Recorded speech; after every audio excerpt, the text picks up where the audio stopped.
1997 में Robert Kiyosaki ने एक बुक लिखी जिसने मार्केट में आते ही धूम मचा दी और बन गई एक best selling book. Robert Kiyosaki के दो पिता थे, एक उनके रियल फादर जिन्हें वो पुअर डैड बुलाते थे और एक उनके फ्रेंड माइक के पिता जिन्हें वो रिच डैड कहते थे। उनके जो रियल पिता हैं वो काफ़ी पढ़े लिखे हैं और एक कॉलेज में प्रोफेसर हैं, लेकिन उनकी पूरी जिंदगी में पैसों को लेकर हमेशा स्ट्रगल रहा और यही वजह है कि रॉबर्ट उन्हें पुअर डैड कहते हैं। वही जो उनके फ्रेंड माइक के पिता हैं वो कम पढ़े लिखे हैं, लेकिन वो एक बहुत बड़े बिजनेसमैन और एक कामयाब इंसान है, इसलिए रॉबर्ट उन्हें रिच डैड कहते हैं। रॉबर्ट अपनी book rich dad poor dad में बताते हैं कि जब वो 9 साल के थे तो स्कूल में दूसरे अमीर बच्चों को देखकर उनके मन में भी अमीर बनने की इच्छा होती थी और इसलिए एक दिन उन्होंने अपने पुअर डैड से पूछा कि अमीर कैसे बना जाता है, लेकिन उनके जो रियल डैड थे पुअर डैड, उनके पास इसका कोई जवाब नहीं था और उन्होंने कहा कि तुम इसका जवाब अपने दोस्त माइक के पिता से पूछो, क्योंकि इस सवाल का जवाब वो तुम्हें अच्छी तरह से दे सकते हैं। और फिर रॉबर्ट अपने रिच डैड के पास जाकर उनसे वह सवाल पूछते हैं और वहीं से रॉबर्ट की फाइनेंशियल एजुकेशन का एक बहुत ही महत्वपूर्ण सिलसिला शुरू हो जाता है।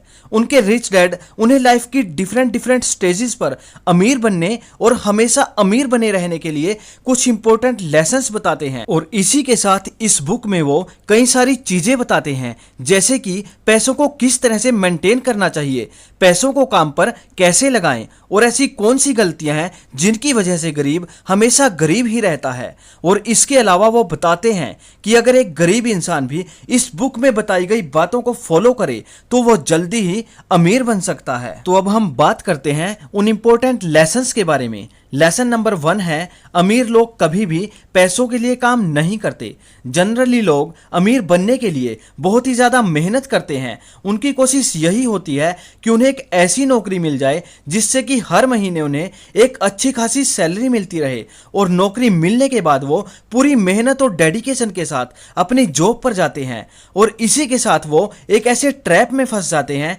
जहां से वो कभी भी निकल ही नहीं पाते। और ज़्यादातर लोग इस तरह से अमीर बनने के चक्कर में एक रैट रेस का हिस्सा बन जाते हैं। उन्हें पता होता है कि महीने के एंड में उन्हें सैलरी मिलने वाली है और इसी वजह से वो लोग लोन पर बड़ा घर लेते हैं, गाड़ी खरीदते हैं और क्रेडिट कार्ड से महंगी महंगी चीजें खरीदते हैं और फंस जाते हैं एक ऐसे ट्रैप में जहां से निकलना बहुत ही ज्यादा मुश्किल हो जाता है, क्योंकि आपने जो चीजें लोन पर ली हैं उस लोन को पे करने के लिए आपको कई सालों तक नौकरी करनी पड़ेगी और आपकी नौकरी से जो भी अमाउंट आपको आएगा उसमें से मैक्सिमम अमाउंट उस लोन को पे करने में ही चला जाएगा और इस तरह से ज्यादातर लोगों की जिंदगी नौकरी करने और लोन को पे करने में ही गुजर जाती है। अब सवाल ये आता है कि पैसों के लिए काम ना करें तो फिर करें क्या? जो अमीर लोग होते हैं वो पैसों के लिए काम नहीं करते, बल्कि वो कुछ ऐसा करते हैं जिसकी वजह से उनका पैसा उनके लिए काम करता है। और वो ऐसा क्या करते हैं, इसका जवाब आपको आने वाले पॉइंट्स में मिलने वाला है, तो वीडियो को ध्यान से देखते रहिएगा। लेसन नंबर 2 है, लोगों को फाइनेंशियल एजुकेशन सिखाना क्यों जरूरी है। दूसरे लेसन में रिच डैड ये सिखाते हैं कि लोगों को पैसे की समझ होना बहुत ज्यादा जरूरी है। आमतौर पर दुनिया के हर देश में, हर स्कूल, हर कॉलेज में हर तरह की पढ़ाई कराई जाती है सिवाय फाइनेंशियल एजुकेशन के।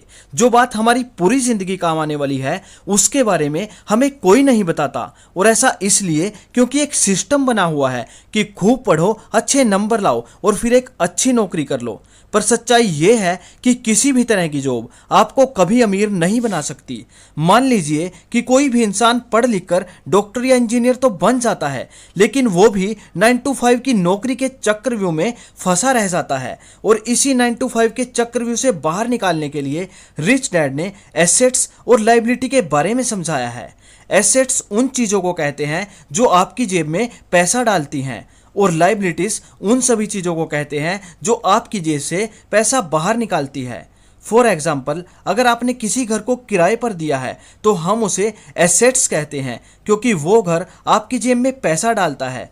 वहीं दूसरी ओर अगर आप पर्सनल यूज़ के लिए एक न्यू कार लोन पर लेते हैं तो हम उसे लायबिलिटीज़ कहते हैं, क्योंकि वो कार आपकी जेब से पैसा बाहर निकाल रही है। और अमीर बनने के लिए एसेट्स और लायबिलिटी के बीच के फर्क को जानना आपके लिए बहुत ही ज्यादा जरूरी है। आप जब भी कोई चीज खरीदें तो ये पक्का कर लें कि आप सिर्फ एसेट्स खरीदें, लायबिलिटी को जितना हो सके उतना कम खरीदें।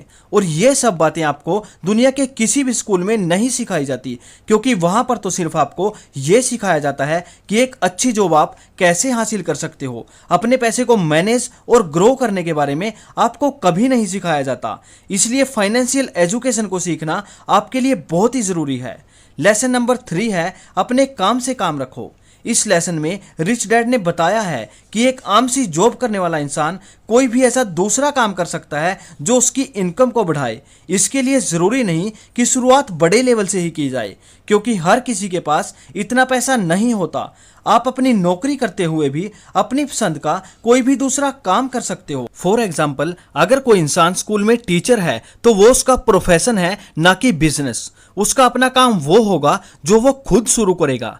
एक बार मैकडोनाल्ड के फाउंडर रे क्रॉक एमबीए के स्टूडेंट्स की क्लास में स्पीच दे रहे थे और स्पीच के दौरान उन्होंने स्टूडेंट्स से पूछा, क्या आप लोग जानते हो कि मैं किस बिजनेस में हूं? सभी स्टूडेंट मुस्कुरा दिए और उन्होंने यही कहा कि कौन नहीं जानता कि आप हैमबर्गर के बिजनेस में हो। और यह जवाब सुनकर रे को हंसी आ गई। फिर उन्होंने कहा कि मैं हैमबर्गर के बिजनेस में नहीं हूं, मेरा असली बिजनेस तो रियल एस्टेट का है। ऐसा इसलिए क्योंकि जब भी कोई मैकडोनाल्ड की फ्रेंचाइजी खरीदना चाहता है तो फिर उसे उस जमीन की भी खरीदारी करनी पड़ती है। तो हुआ ना रियल एस्टेट का बिजनेस। और आप खुद देख लो, आज पूरे वर्ल्ड में मैकडोनाल्ड रियल एस्टेट का सबसे बड़ा एम्पायर बनकर खड़ा हुआ है। तो रिच डैड रॉबर्ट को सिखाते हैं कि कैसे आज लोग बाकी सबके लिए तो काम करते हैं लेकिन खुद के लिए नहीं करते। इसलिए हर इंसान को अपनी नौकरी के साथ साथ अपने एसेट्स वाले कॉलम पर भी फोकस करना चाहिए। लेसन नंबर 4 है सीखने के लिए काम करें, पैसों के लिए नहीं। रॉबर्ट अपनी बुक में बताते हैं कि एक बार सिंगापुर में उनका इंटरव्यू एक फीमेल जर्नलिस्ट ने लिया और उसने उन्हें यह बताया कि उसका सपना भी एक बेस्ट सेलिंग राइटर बनने का था, लेकिन वो नहीं बन पाई। वो महिला बहुत ही अच्छा लिखती थी और रॉबर्ट ने उसके कई सारे लेख पढ़े भी थे, तो इसलिए रॉबर्ट ने उस महिला को सेल्स ट्रेनिंग का कोर्स करने की सलाह दी। लेकिन ये सुनकर वो महिला नाराज हो गई, क्योंकि वो बहुत ज्यादा पढ़ी लिखी थी और उसके पास इंग्लिश लिटरेचर में मास्टर डिग्री थी और उसके हिसाब से सेल्स का काम सीखना उसके स्टैंडर्ड का नहीं था। रॉबर्ट कहते हैं कि दुनिया कई सारे पढ़े लिखे स्मार्ट लोगों से भरी पड़ी है, लेकिन पॉइंट यह है कि पैसा कमाने के लिए सिर्फ टैलेंट की जरूरत नहीं होती। आपको यह पता होना बहुत जरूरी है कि आप उस टैलेंट को कैसे भुना सकते हो, और जब तक आप ये नहीं जान जाते तब तक आपका सारा टैलेंट बेकार है। और उस महिला की तरह कई सारे लोग सीखने के लिए काम नहीं करते, और अगर वो महिला सेल्स की ट्रेनिंग सीख ले तो हो सकता है कि आने वाले टाइम में वो महिला बेस्ट सेलिंग राइटर भी बन जाए, लेकिन वो नहीं सीखती है। इसलिए गरीब हमेशा गरीब ही रहता है, लेकिन अमीर लोग हमेशा सीखने के लिए काम करते हैं और सीख कर वो और ज्यादा अमीर बन जाते हैं। रॉबर्ट बताते हैं कि उनके जो पुअर डैड थे उन्हें हमेशा अपनी नौकरी की चिंता रहती थी, लेकिन उनके जो रिच डैड थे वो हमेशा सीखने पर ज्यादा जोर देते थे। उनका यह मानना था कि अमीर बनने के लिए जिंदगी में कई सारी चीजें सीखनी पड़ती हैं, और यही इन दोनों में सबसे बड़ा फर्क था। लेसन नंबर 5 है रुकावटों और बाधाओं को पार करना। रॉबर्ट अपनी बुक में यह भी बताते हैं कि बहुत सारे लोगों को पैसों की तो समझ होती है, लेकिन उनके रास्ते में कई सारी ऐसी बाधाएं और रुकावटें आ जाती हैं जिनकी वजह से वो अपने एसेट्स को ज्यादा बड़ा नहीं कर पाते। रॉबर्ट ने ऐसी 5 बाधाओं के बारे में बताया है। नंबर 1 है फियर या डर। दुनिया का कोई भी इंसान हो, पैसों का नुकसान तो उसे बुरा लगता ही है। पैसों को गंवाने का डर अमीरों को भी बहुत ज्यादा होता है, लेकिन प्रॉब्लम यह है कि पैसे का नुकसान होने के बाद उस कंडीशन से निपटा कैसे जाए। इंपॉर्टेंट यह है कि आप अपने फेलियर को कैसे लेते हो। अमीर और गरीब के बीच सबसे बड़ा फर्क यही होता है कि वो अपनी असफलताओं का सामना किस तरह से करते हैं। सेकंड है डाउट। पैसे को इन्वेस्ट करते समय सबके मन में एक डाउट होता है जो कि हमें जाम कर देता है। हर किसी के मन में यह सवाल होता है कि अगर मैंने इन्वेस्ट किया और वो पैसा डूब गया तो क्या होगा, अगर सब कुछ मेरे बनाए गए प्लान के हिसाब से ना हुआ तो। इस तरह के सवाल और डाउट से हम हमेशा डर जाते हैं और जिस भी काम को करने का सोचते हैं उसे शुरू ही नहीं कर पाते, और इसी तरह हजारों मौके हमारी आंखों के सामने से होकर गुजर जाते हैं और हम देखते रह जाते हैं। थर्ड है लेजीनेस या आलस, जो कि इंसान का सबसे बड़ा दुश्मन है और उसे कभी आगे नहीं बढ़ने देता। रॉबर्ट कहते हैं कि जो लोग सबसे ज़्यादा बिजी होते हैं असल में वही लोग सबसे ज़्यादा आलसी भी होते हैं।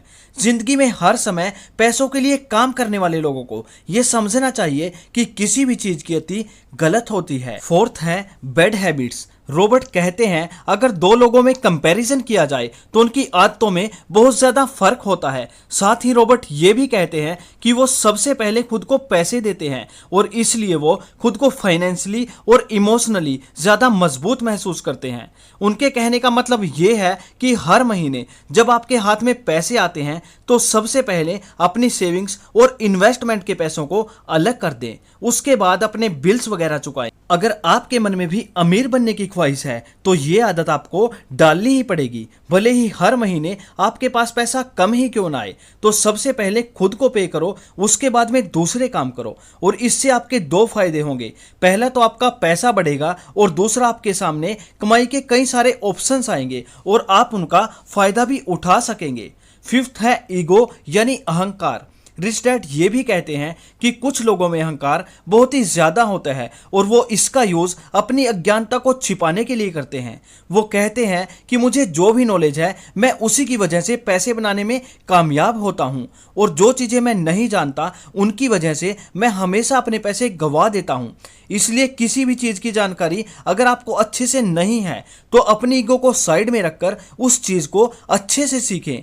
अगर आप ऐसा करते हो तो आप एक बहुत बड़े नुकसान से बच सकते हो। तो चलिए अब हम इस वीडियो को समराइज करते हैं। सबसे पहले हमने बात की थी कि रॉबर्ट के दो पिता होते हैं, एक गरीब पिता और दूसरे अमीर पिता, और अपनी 30 साल की उम्र तक उन्होंने अपने पिता से जो कुछ भी सीखा वो उन्होंने अपनी book rich dad poor dad में बताया है। नंबर 1 लेसन था कि अमीर लोग पैसों के लिए काम नहीं करते। लेसन नंबर 2 था लोगों को फाइनेंशियल एजुकेशन सिखाना क्यों जरूरी है, और इस पॉइंट पे हमने बात की थी कि अगर आपको अमीर बनना है तो आपको एसेट्स खरीदने होंगे और लायबिलिटी को कम करना होगा। लेसन नंबर 3 था अपने काम से काम रखो। नंबर 4 था सीखने के लिए काम करें, कमाने के लिए नहीं। फिफ्थ और लास्ट पॉइंट था रुकावटों और बाधाओं को पार करना। और इन पॉइंट्स में रॉबर्ट्स ने 5 ऑब्स्टिकल बताए थे जिनकी वजह से आप अपने एसेट्स को बड़ा नहीं कर पाते, और वो ऑब्स्टिकल इस तरह हैं। नंबर 1 है फियर या डर, सेकंड है डाउट या शंका, थर्ड है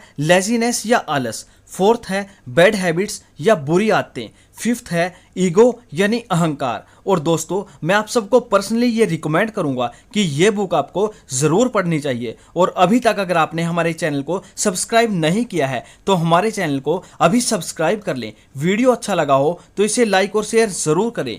जय हिंद दोस्तों।